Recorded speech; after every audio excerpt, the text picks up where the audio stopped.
ketua pimpinan. Ayo. Asik. Oke, silakan diambil botolnya masing-masing, berkumpul menurut kelompoknya masing-masing. Posisinya sekarang menghadap ke sini.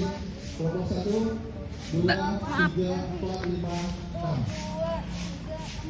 Baik, langsung saja untuk bapak dan ibu saya yang punya kendala masalah kesehatan bisa konsultasi dengan dokter, ya.